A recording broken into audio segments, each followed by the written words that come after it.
Hello, is everybody there? I made a terrible mistake there just as the theme tune was playing. Hello, everyone, and welcome to Celtic World, the YouTube channel and podcast that celebrates the fact that we've got fans all over this great big planet. And all over this great big planet, indeed. Where are we from today? David, you're in Vietnam. That's unusual. I am in Vietnam, specifically Hanoi, which is a wonderful city for anybody who would want to visit. I highly encourage it, apart from some of the pollution.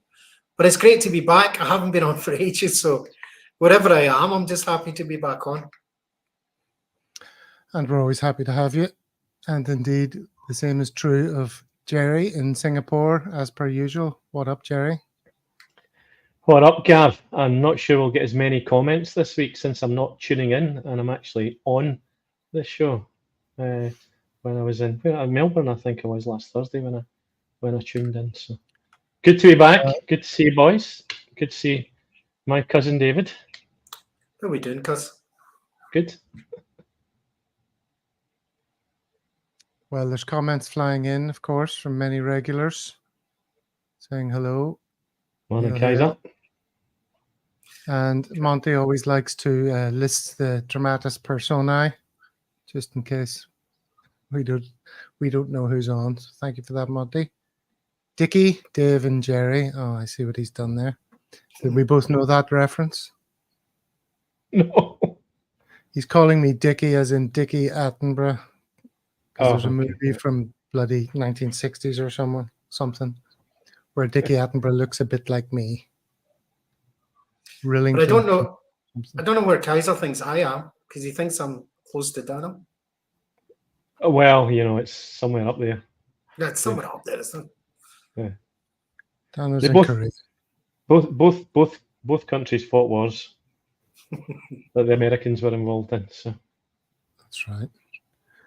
Okay, so obviously 10 Rillington Place. Thank you for correcting me, Monty.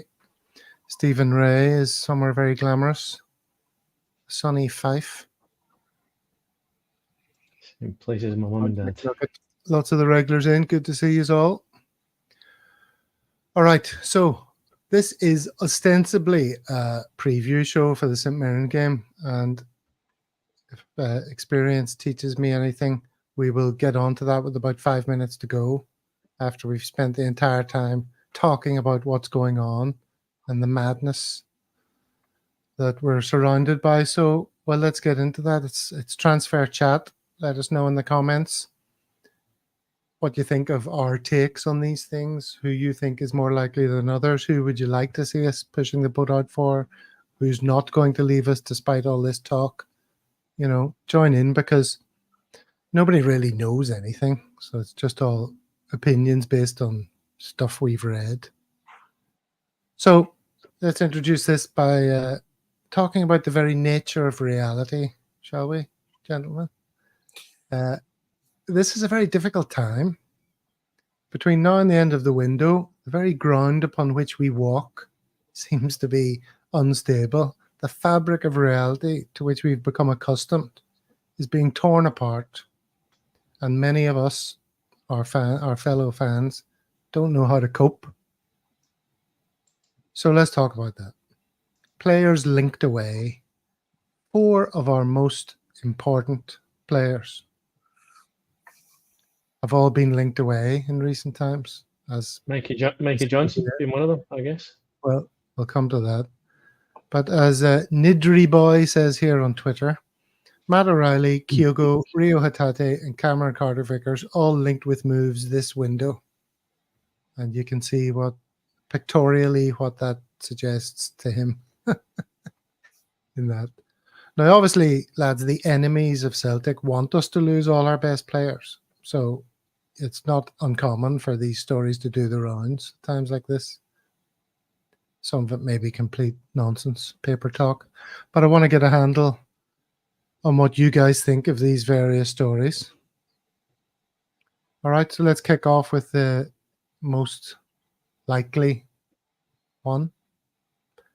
Matt O'Reilly. Here's Fabrizio Romano. Napoli are close to completing a deal for Billy Gilmore, as it's all set on both club and player side, Meanwhile, Brighton are advancing in talks for Matt O'Reilly as they can finalise the agreement with Celtic soon. So you've had time to digest all this information. Is this inevitable, do you think, David? 2020, the Green Brigade put up a banner that said, "Don't fall asleep at the wheel," right? With Peter Lowell, Dermot, and Neil Lennon on it. So the idea that we should be shocked in any way that this is the situation that we find ourselves in shouldn't surprise anybody. I think it's hugely frustrating and annoying that this is where we find ourselves, that it's not about players coming in, it's holding on to those that we've come to love and want in the team. But it's highly predictable. We've had a season with Ange where he was able to move quickly with a CEO who seemed to support all of that and then disappeared without explanation. But we're now still trading in that season that we spent 39 million but traded 29 coming back in. We're still trading on those assets. So that tells us everything, I think. It's shocking but not shocking, predictable and known. And possibly it turns over this week, but we'll see. And do you think O'Reilly is definitely out the door very soon? I resolved myself to the fact that O'Reilly was away because Jerry had obviously given us some inside information that seemed hugely credible. And I think from the scale of what we anticipate in terms of his sale, I think we're okay. And I think because he's just been such a good player for us, perhaps he's not been on fully his game recently, as scintillating as he can be, which maybe suggests in his head that he's away, but he's been a consummate professional. And I think we only kind of wish him well and we'll take the money. But what we thought would happen is that 30 million plus would be invested elsewhere. And yet we seem to be delaying and ending up paying more for players that perhaps may come good or may not. But let's see. Okay, well, I think we can get on to the overall picture in due course. But let's sort of go through them one by one, these individual scenarios. O'Reilly's definitely happened, Jerry. You yeah, I don't agree. I don't agree with David. I didn't agree with much he said there. Actually, I think that I think first and foremost it's football, and you're not going to hold on to players who want to move. I mean, plain and simple. I think Brendan's looked incredibly relaxed all the way through this window. I think the sound bites coming out of Brendan over the last 2 or 3 weeks, he sounds like a guy who's absolutely got a plan and believes he's going to get backed. We've spent, 13 million so far in this window. We've probably got most of that back from some of the... and we've done some great business getting people out the door, I have to say as well. As we know, we discussed it before. I mean, post the cup final, I told you that O'Reilly was going and would be gone. I'm actually surprised he's still here, and that's just because no one's hit the number that Celtic wanted to get him out the door. Again, a few weeks back, we said that Kyogo would, got a new agent, and you don't get an agent unless you're needing agenting. And pretty sure he's out the door. And we'll come on and talk about it, so apologies for jumping the gun. But I'm pretty certain, based on the players that seems to be credible that are coming in the door, we're actually paying serious money for. And again, Brendan just last week talking about going and trading and buying a player for £7 or £8 million and selling them on for 30 or 40 million pounds. So I think again, I might come next Monday, I might be saying fuck and pulling the hair on my face out because I've got none in my head. But I'm relatively comfortable. No one wants to see Matt O'Reilly go again. I think Matt O'Reilly's been sensational through the pre-season and in the games that he's played so far this season. He looks as though the confidence that he's got, he looks as though he is playing a level above most other people on the park. And the same I would say was true against both Chelsea in Man City. So I'm relatively relaxed. I think Brendan has a plan, and I think we shall see that come to fruition over the course of the next few days. I pray that that's the case. Okay. It's interesting. All right. Well, we're going into the sort of meta conversation. We're already deep in it. That's fine. This is interesting because David kicked off with one point of view, which is the sort of the fan that's upset that every time we get to the point where we're building something, we go and seemingly self-sabotage and have to start again from. We're playing snakes and ladders, really. We get to a certain point and then we backslide. Jerry is, I think I can say, the word that you mentioned backstage or we talked about was excited at the possibilities of what this could all bring, because some of these players that we seem to be looking at and are being linked with look like bloody exciting players and at that price point and everything, that maybe this is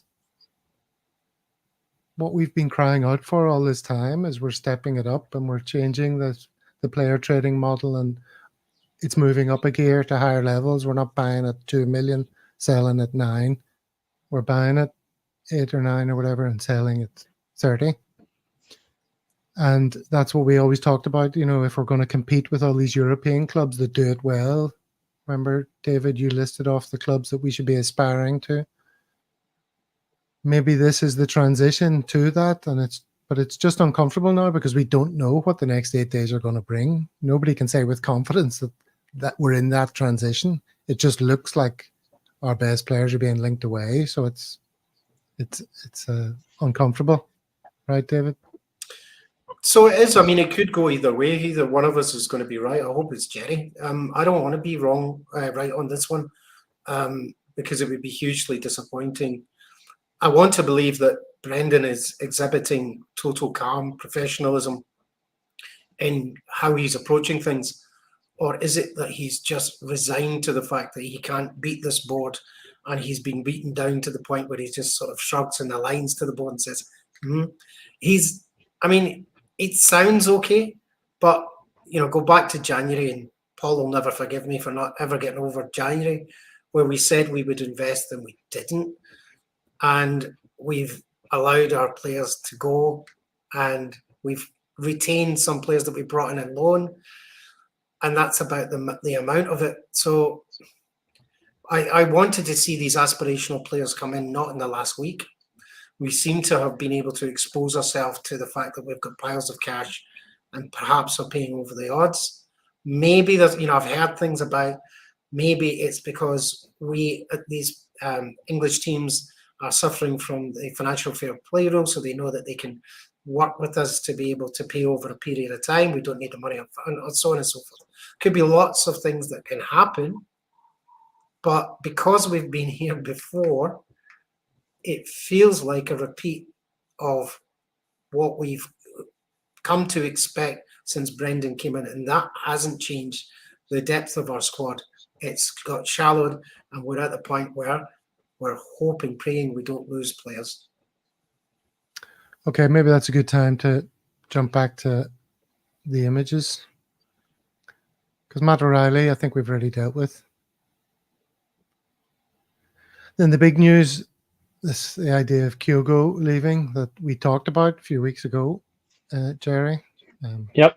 We talked about the horrific possibility, the horrific spectre of losing O'Reilly and Kyogo in the one window. And most of the responses until about 24 hours ago were, what the fuck are you two talking about this for? You idiots. Yep. You guys, that's never going to happen. Now, there hasn't been an offer yet, right? Unless there's been news very recently, but apparently Celtic have suggested a fee of 20 million for their 29-year-old Japanese striker. I suppose if there's one team you can slap a generous price tag on a player towards, it's Man City. First of all, Jerry, how real do you think this story is? I think it's, the Man City piece aside, because I'm not, I wouldn't know if that is indeed a reality, but I think I think the possibility of Kyogo moving is very real. And we said that whenever that was, 4 or 5 weeks ago, Gav, I guess. Kyogo changing his agent. You don't change an agent unless you want agenting. That Brendan had apparently said to Kyogo that he could go once his backfills were in. Backfills, not backfill, were in the building. So I think, and I think we also said at the time that we expected someone to sign from the MLS, a forward playing player, which there certainly seems to be a lot of credence around that story. So if you take Ida, you take the Polish boy, and as a third option, playing Dyson through the middle, which is where he more often than not plays for Japan for his national team, but Kyogo doesn't get a sniff at, then I think that's a distinct possibility. And if you can get $29 million for Kyogo, who's aged 29, and his shoulder pops out, 2 or 3 times a season, then I think that's love him. We all love him. We love him. I mean, his smile lights up, brightens up all of our lives. But so we'd be sad to see him. Would be sad to see him go. But I think it'd be great business if we could go and sign a couple of 21, 22-year-olds that have already proven they can perform on a stage. Then, and to the point that David was making earlier on, I think Kyogo has looked both in pre-season and since the start of the season like someone that was thinking about going somewhere else. Not Matt O'Reilly, I would say, but Kyogo.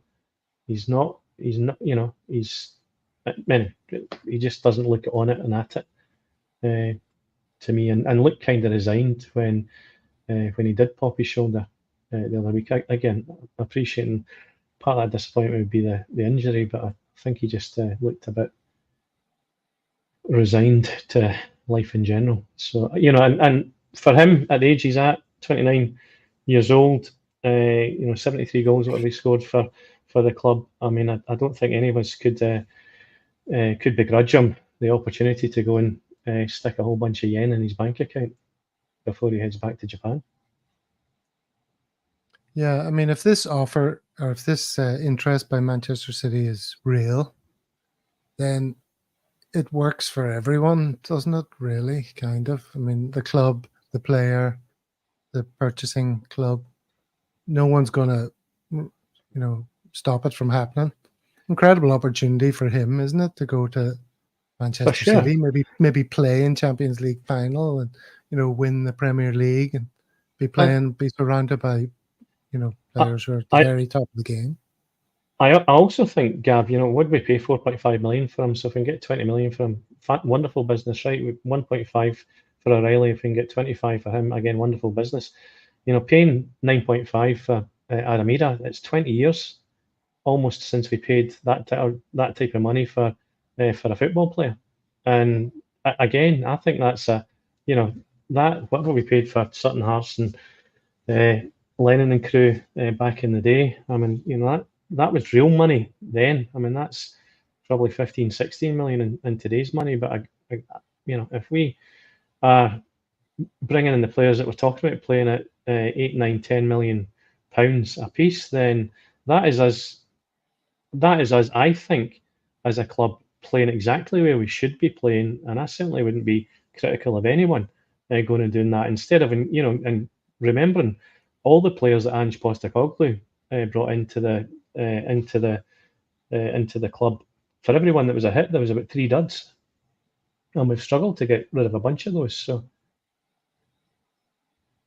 and yeah, good players. What about that comment there about if these players are sold, then the board's finished? I mean, not if this is the start of a rebuild, build back stronger, get these other younger players in. It's the end of a cycle for some. It's the start of a cycle for others.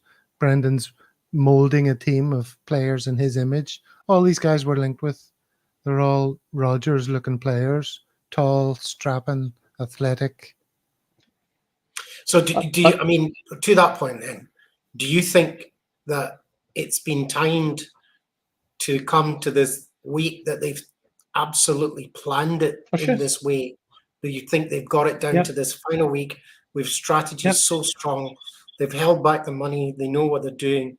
They've planned a Kyogo exit and everybody else.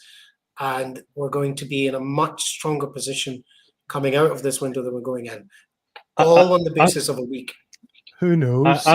One would hope, but no one knows anything. Sure, but I mean, you know, we talk about, and again, we'll talk about CCV, who's the best central defender we've had for a long time. I mean, that was the last hours of the window. We talk about Jota, who we sold for 25 million. That was the last hours of a window as well, David. So, you know, I think the point is, and again, Brendan's made this several times, is that that's the game. You know, the players typically that have been traded at the start of the window, the ones that no one wants, the Rangers are buying. They're not the players that are, you know, because you hold an asset for as long as you think you can hold an asset for, and you don't take the first bid, you take the best bid that comes in to the club. And at the same time, we've had the Euros and we've had Copa America as well. So I mean, some of these players are just back playing football. I mean, Ali Johnston, for example, 2 weeks holiday or something, he's just back playing football now.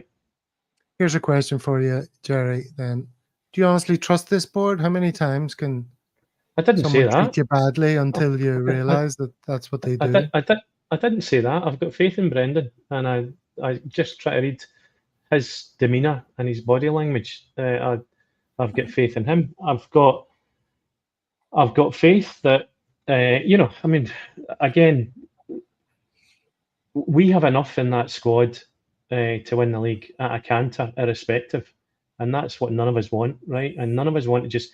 The biggest problem we've got is not filling 2 changing rooms. It's filling the changing rooms with quality and people that will walk into the first team, and that's what we need. We don't need just more players. We need ones. I mean, you know, Brendan's going through a process of really trying to get rid of the ones that ain't going to get a game. So, yeah. I mean, sorry, I'm giggling away. Go ahead. What's that? I was just saying, put up Monty's comments about me talking pitch, and his last one about writing for the Celtic View. Right. I mean, the obvious frustration is, look, we're playing really well with the team we've got. Can we not just shut up shop this window and buy a couple more? And then that team could do something in Europe if we could just strengthen a little bit here and there. That's not happening. No, other clubs are coming in for our star players, a couple of them.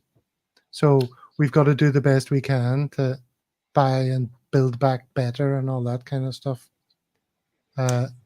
We're not dismantling the team just because the board are a bunch of asset stripping Tories. You've got to believe that's true, right? Well, not entirely, no. Sorry, Monty, yes, I do know you're jesting. It's funny. It's if we were to close the doors now, no one went out, no one came in. We played scintillating football for the first 20 minutes of the weekend there. It was a joy to watch, and then somehow we lose our way.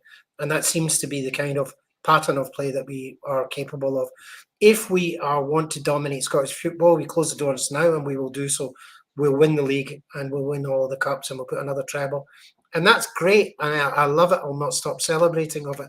But if you think this team can do well in Europe, even with the new format, I don't think so.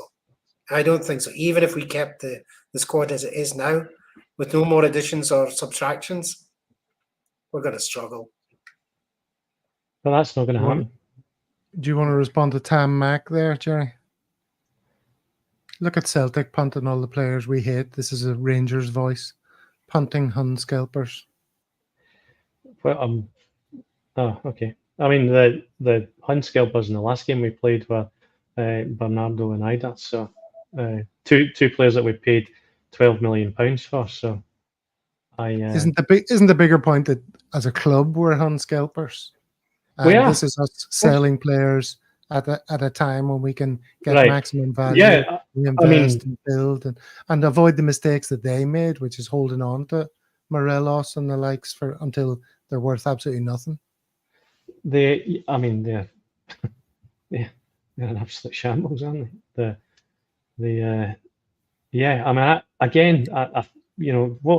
What was that this week? The best run club in Britain. Celtic are ironically that I thought Rangers were the 12th, so fuck knows what's going on with the rest of Britain if Rangers are the 12th best run club in on the Big Island. I think I don't think that's going to happen. You don't think Leicester City are going to? You think Rio Hatate is going to sit tight? We're going to lose 2 players. I don't think he's going to go. I think there's a difference between. I also think as well. Again, good on Celtic and good on Brendan and good on by extension the board. Kyogo's contracts to 2027. I think Riley's is the same. They've done that with all these players, and I'm sure with every one of them, they've said if the right money comes in, they'll let them go at a specific juncture. And good on the players as well. I know they get a hike in their wages, but good on them signing extended contracts, because it just means that it's we're in a better place from a bargaining perspective. But again, I don't think today in modern football, if a player wants to leave, they're going to leave. I don't think that is the case. I could be wrong. I don't think that is the case with Hatate. I think for sure hoping he feels he needs to give us a season of glorious returns. Exactly, and a proper crack at the Champions League, right? So I mean, he has had us injury disrupted, and he's a again wonderful football player. So, and there's no fucking way in God's green earth Big Cameron's league. That seems to have been crushed, on arrival. Apparently, there's been offers for him from 3 separate clubs: Galatasaray, Besiktas, and Atalanta. Of course, Atalanta probably offering 3 million. I agree with Jerry. He's going nowhere. I just don't see that. That would be Hatate. You could even see it. I don't know. Hatate is fully a Brendan player. Then going back to Kyogo, we discussed it before. I don't think he's a Brendan player. But sure. Karavic, no, he's going nowhere. No chance. Well, let's talk about people who are going somewhere or already have. Kobayashi has joined Portuguese side Portimonense on a permanent deal.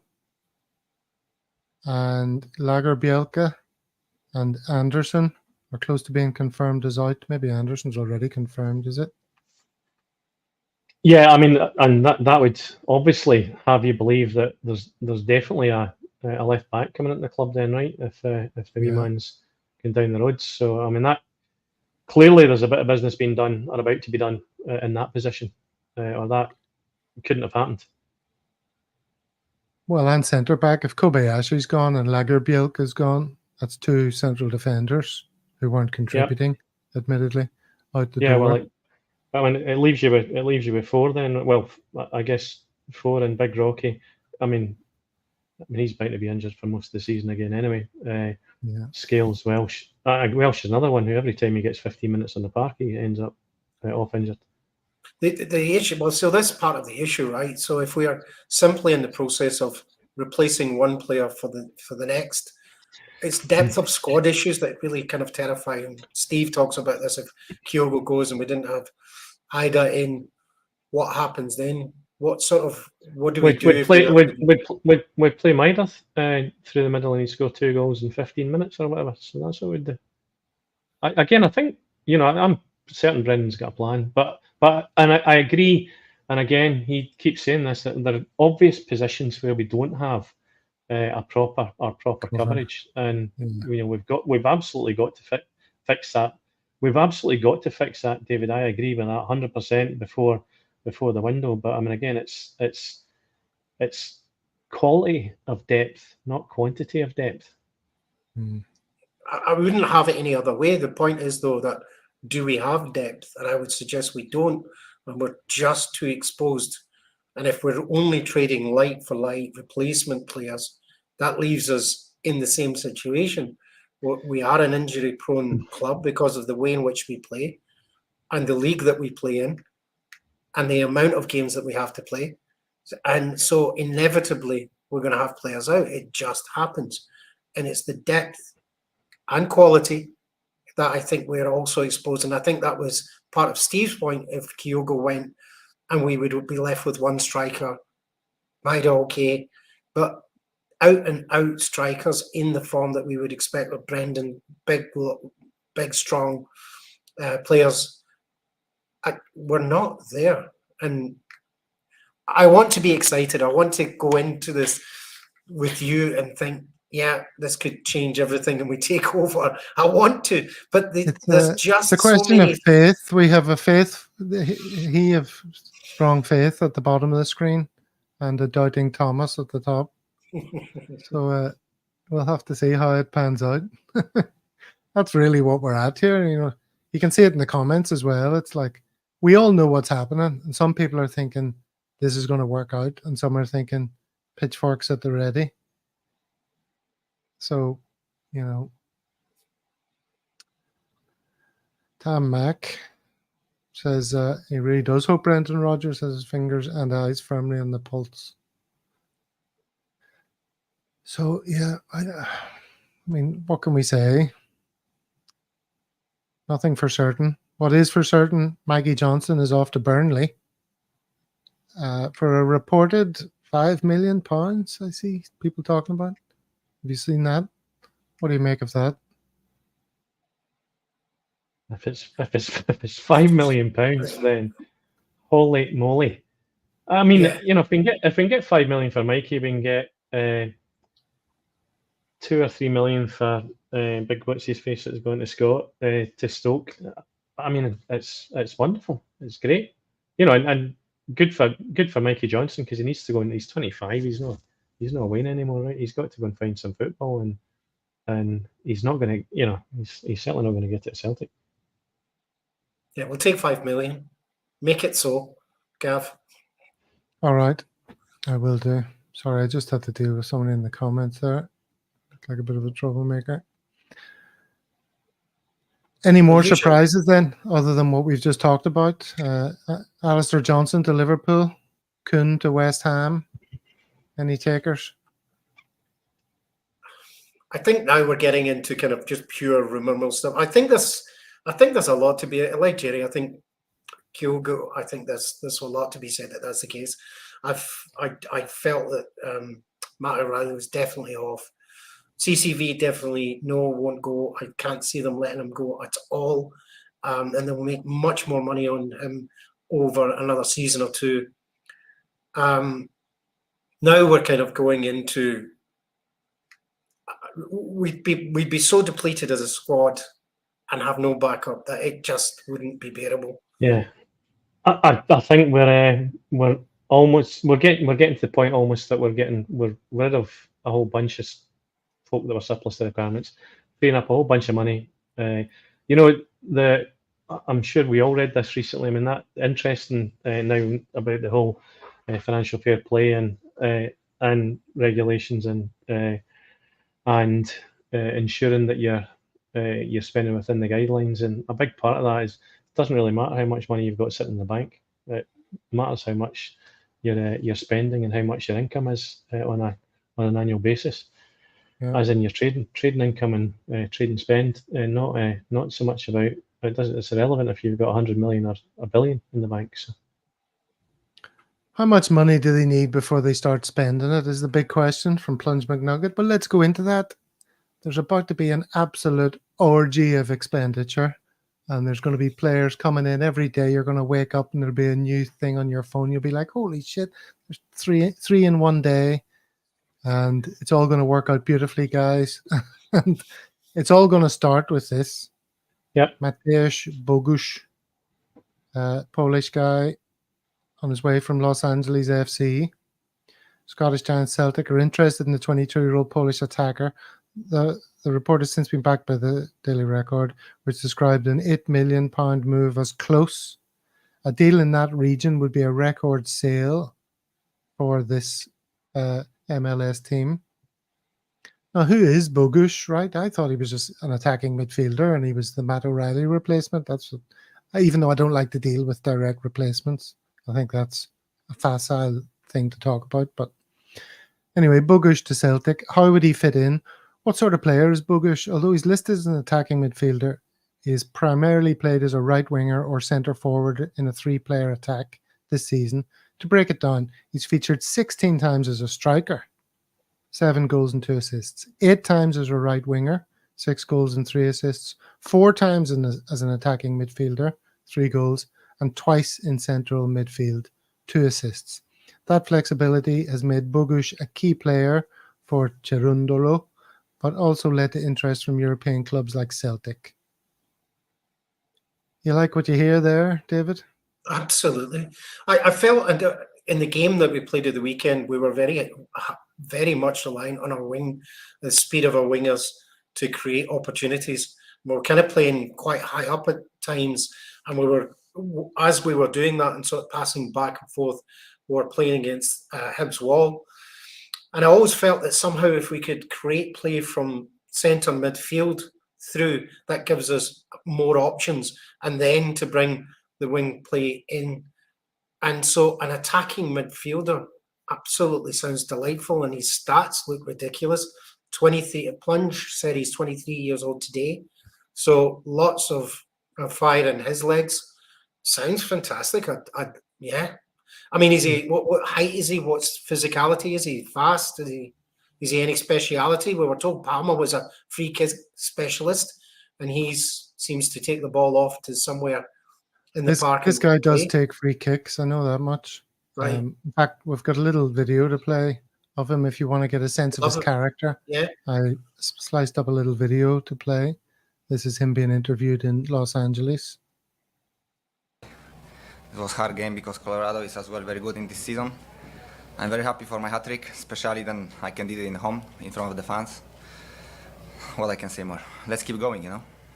Is that your first hat-trick? Yes. My first one. I hope it's not the last one, you know?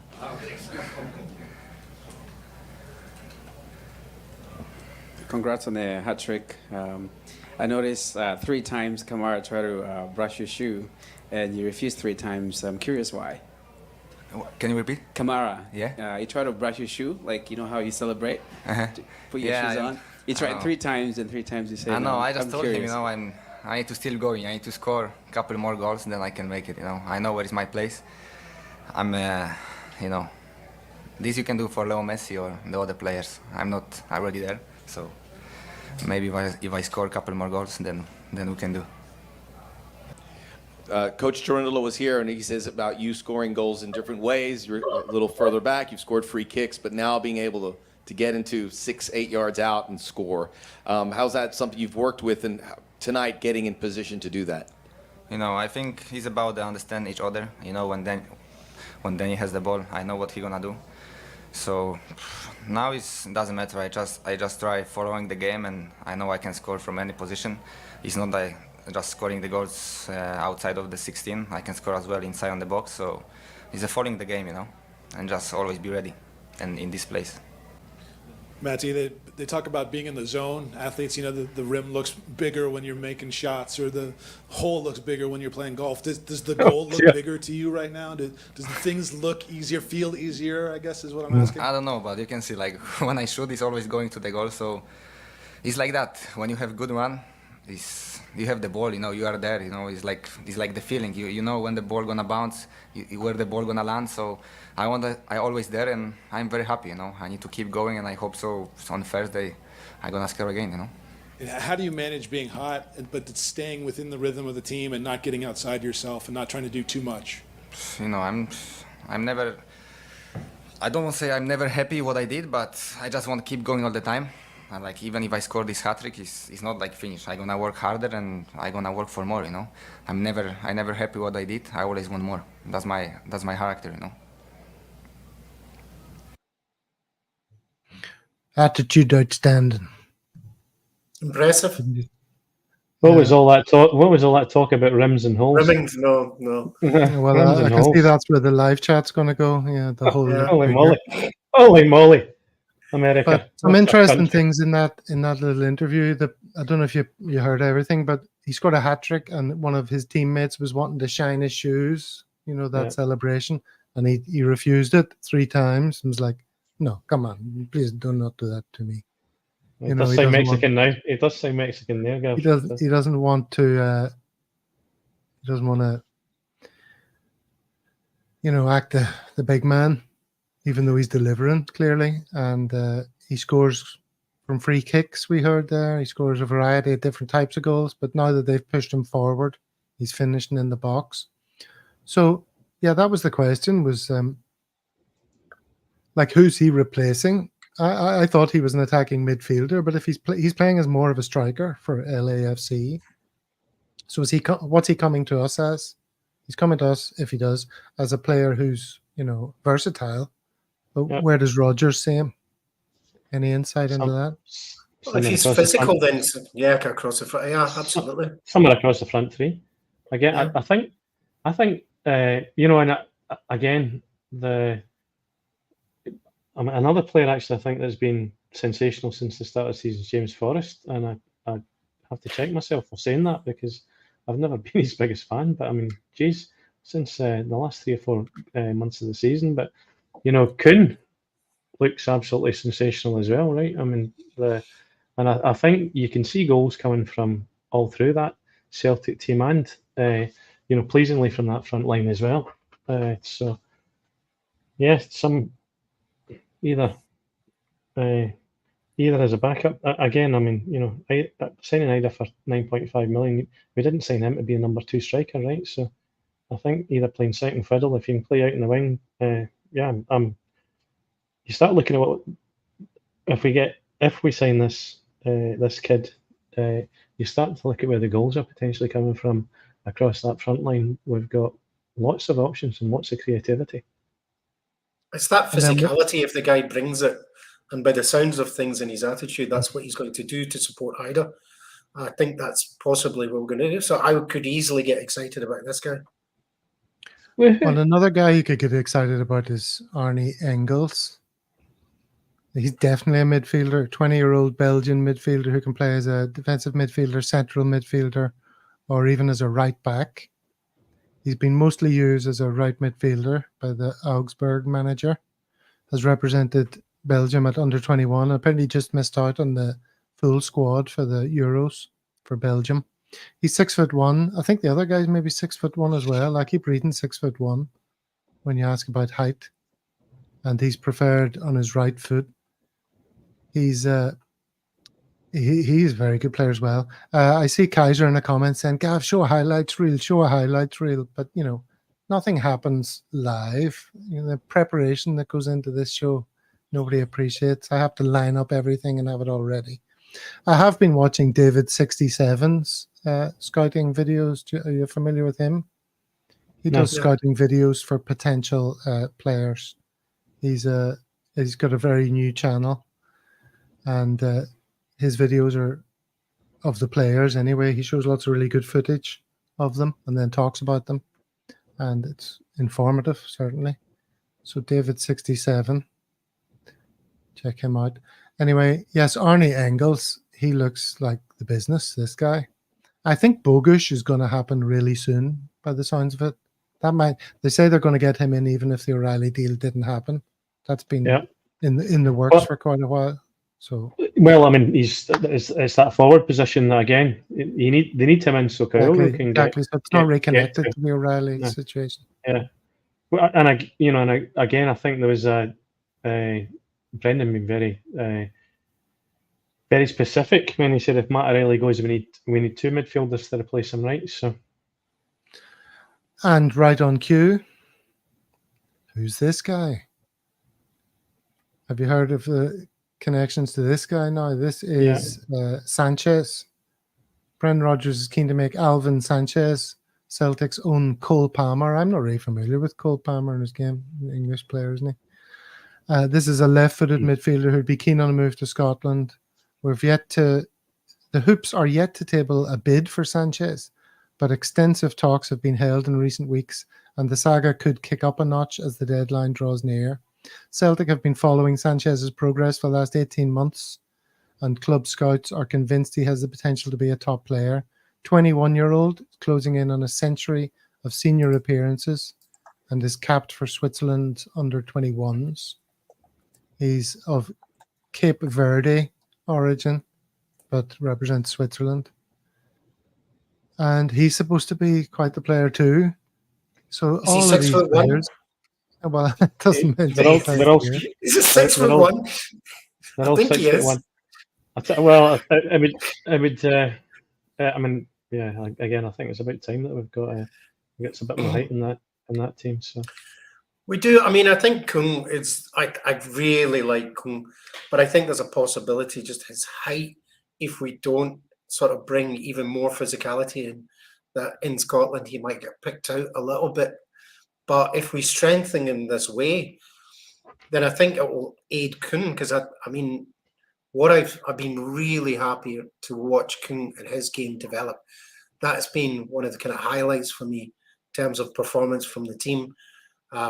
So I think bringing in greater physicality makes a lot of sense. And the fact that we're actually now talking from the midfield as well, because it used to be that we just bought wingers and then asked them to become strikers and defenders. So actually, if this all pans out, then I'll get excited. I hope so. woohoo! As you can see here, this is what someone's idea of Engels to replace O'Reilly, Bogusz to replace Kyogo, and Sanchez to add depth to the midfield. That's his take on it. Yeah, like I said, I don't really like the replacement idea because, players leave, other players come in. They've got different attributes. They work better with other players. It's an amorphous kind of blob, isn't it? A football team. It's not really one out, one in, like a jigsaw puzzle. Jerry, you wanted to talk about this, which is the WhatsApp chat that we referenced a few weeks ago. Yeah. And in that, it says, this is what you were hearing from somebody, ITK. The Ida deal is nearly done. That did get done. Beck is likely as the left back. Kyogo, who changed agents, blah, blah, blah. He's going to get sold. And there's one stateside player to come. And of course, Bogusz is likely to arrive, I think, from LAFC. So yeah, and I think as a follow-up to that, also in the Kyogo bit, as a follow-up comment was two forward players to come in, and they can then let go. So yeah, and again, I think Anderson going would absolutely have you believe that there's a left back coming in, and Beck, from everything that's been written, would seem like the probably most likely. So yeah, I think fairly good chance most of that's going to pan out, Gav. Beck's a possibility. The other one they're talking about is Owen Wijndal from Ajax, who looks like quite a player too. I mean, I'm not massively sold on Beck. I think there's bigger fans of him in the Celtic world team. Would you be really excited about Beck coming? Would either of you? I wouldn't give a feck if we signed Beck, but there you go. I mean, he's cover for Taylor, but can he do? Is he a massive upgrade on Taylor? I don't think he's a massive upgrade on Taylor, but he's a young laddie. Yeah, I mean, I think, and I think he was fairly impressive at points last season, but then we ran him ragged. One game at home against Dundee. It was one game he looked good against Maeda when they were defending deep and there was no room for Maeda to run into it. But then he ran him ragged. Another game where he absolutely did. They're talking about him being a purchase, 3 million, isn't it? Correct. I don't know. I mean, the Dutch boy. I don't know if he's 6'1", then I would go for him. It's all about being 6'1". I think, but I mean, the amount of times you were done last season at that ball at the back post, a bunch of that we could lay. Here's a musical reference for all the kids out there. The Popular Beat Combo from Liverpool. Don't know if you've heard of them. All right. Well, that's those players. That's the left back sort of dealt with. Now, any centre back rumours of note? We've let two go, as we talked about earlier. Lagerbielke and Kobayashi. Yeah, I don't know. It's O'Shea was the only one that was. I mean, did he sign for someone else? I'm not. I remember someone. Right, I remember there being, and that seemed like a. That seemed like it was a. Yeah, that sounded like it had legs. That discussion. I think Dara Shea would be a great signing if we can. Thank you, Monty. Would be a great signing. Yeah. And Danilic was the other name that was knocking around, but haven't heard anything about that. I'd quite like to hear about a central defender being linked with us if we're going to complete this dream scenario and all go to bed happy on the last day of August, licking our lips at what lies ahead, and then the team not quite gelling enough in time for Europe, as this just happens every year. That's the problem. So Danny Armstrong from Killy, I've heard recently, and Luke McCowan from Dundee. Now, are we going to sign a Scottish player?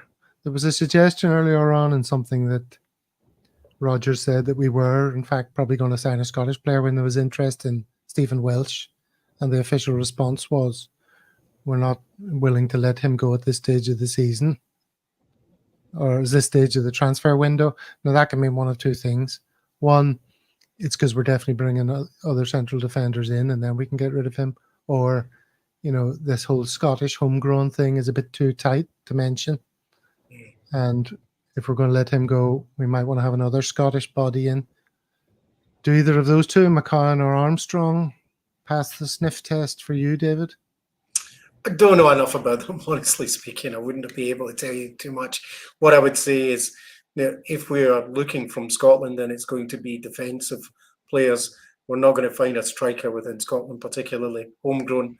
And it was to the point about what is it that we have to do in terms of our numbers for homegrown, because we must be pretty much on the edge for that one in terms of first team players. I mean, it seems like we use our goalies to keep those numbers up in terms of number 2s and number 3s. So maybe that's what we'll do. Jerry? I don't know an Armstrong at all. I think McGowan or McCowan? McGowan, right? McCowan, as in McCowan, the toffee. Yeah. You had a few Highland toffees in your youth. I did have a few Highland toffees in my youth. I used to love it. Terrible for your fillings, though. Absolutely. I think he's. What's he? 25 now, right, McCowan? Someone's going to buy him, and he's done an amazing job getting himself from where he is to where he's at right now, and captaining at 25 that Dundee team and controlling that midfield. He's a handy wee player, but you go and have a look at McCowan compared to what you just went through, Gav, and it certainly doesn't fill me with the same degree of excitement I think that, I read some pish about McGowan being the successor to Callum McGregor. At some point, 2 years, 3 years down the line, we're going to have to think about that, right? But hopefully not for another 2 years maybe with Callum. But I don't think 26 McCowan. Yeah, he must have had a birthday. He's a good player, and McGregor's not going to be around forever. He is a good player, but I mean, is that maybe the position that wee Odin was signed to go and come into as well? I'm not sure. So, and I think given a run, Odin's probably a better player, to be honest, and he's younger. Isn't there one rumour that never goes away? And I reckon in 3 seasons out, it'll still never go away. It's Jota coming back, because it's still there. And I don't know who keeps punting it. I mean, it's a no for me, but it just never goes away. Well, that and Kieran Tierney. Kieran Tierney, it's another one. Well, there's no going backwards. Much like time, we must march forward. And time is marching forward. As I predicted, we would get to 55 minutes or so, and on this St Mirren preview show, we've yet to discuss St Mirren, so let's do that. These are the fixtures for the weekend. There is a game happening, and nobody seems to be paying attention to that, but so we play St Mirren on the Sunday, 12 o'clock kickoff at St Mirren. And you can see the other fixtures there. None of those are particularly of any interest to us. Here's the form guide, which at this stage of the season looks exactly like the table, obviously. Celtic and Aberdeen, both with 2 wins there at the top. And Dundee, Rangers, and Johnston. St Mirren down in 6th with 1 win and 1 loss. And of course, they were disappointed, weren't they, by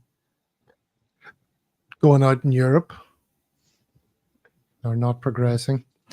Have a wee look at this for a second. This is the St Mirren transfer activity.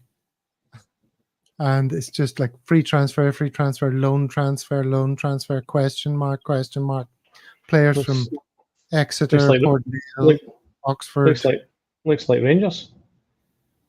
I mean, when you think about the money that other clubs are spending, and the balance here, according to this, it says income 0, expenditure 0, overall balance 0. I don't think that's quite true once everything gets filled in, but I mean, they're playing with a different set of cards completely. Just makes you think, doesn't it? All you Celtic fans out there gurning about your lot. You could be St Mirren and trying to pick up scraps on loan from anywhere you can get. And in Paisley. Yeah. You know the expression. You guys must know this expression. My brother, who lives in Glasgow, told me it was about getting off at Paisley or getting off the train at Paisley. Do you know what that means? I can imagine. Can you imagine? Give me a hint. I don't know. Well, it was in a hue and cry song. Oh, was it? Yeah. Well, according to my brother, it's the act of practicing the rhythm method of contraception. Right. No. Where you withdraw prior to any. Right. Get off at Paisley. How would I know? And I'm not from Glasgow, Gav, but. Well, the idea is coming back from your holidays at the beach, and instead of taking the train the whole way to your destination, yes, you pull out early. You pull out early. Get off. Okay. Hue and Cry. What was the song that they included? Looking for Linda, I think it was. Oh, that's their most famous tune, isn't it? One of them. I used to live in Gourock, and I would see him with his wife walking the dog down the. Which him? Well, what was it? Was it Hugh and Pat? So I think it was Pat. Pat. Who was the rector of Glasgow Uni? Was that Pat? Pat. So it was Pat who lived in Gourock. Well, actually, no, he lived in Greenock because it was round the corner a bit. So he was actually technically Greenock, not Gourock. Right. Oh yeah, Labour of Love. Yeah, going to withdraw my labour of love. Yeah, so they were talking about withdrawing as well. So it all fits together, like hand in glove. Many great tunes. Oh, fantastic! I was out walking this morning early, and with my Scottish playlist on, there's a few hue and cry ones in that. All right. Well, that was a nice little aside.